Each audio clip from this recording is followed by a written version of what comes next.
Varētu šis, ka dzīve bērnībā ir viegla, cītīgi jāmācās. Ļevic, tu idiot! Labs.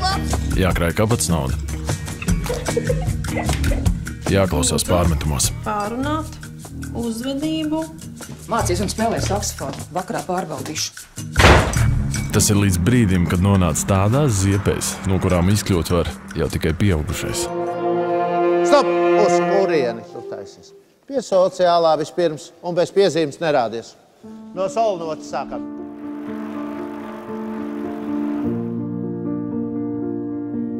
Klausies, es būšu vēl. Man šovakar ir dežūra.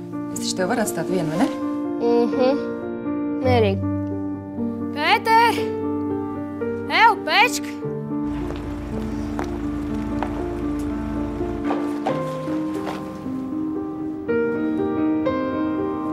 Es tur visām drēbēm guli. Vakar bija ārā. Cikos?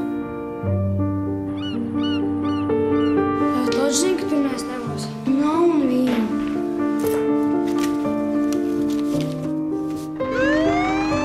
Es nevaru katru dienu atnākt mājās, pieķert tev klēņojumu vai vēl nezinu, ko tu skaties uz mani, kad es ar tevi runāju.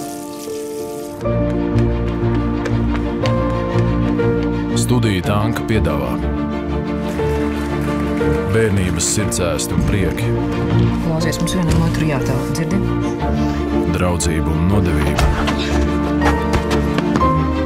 dēkas un pārpratumi. Kas tev notiek, mazais ķēps?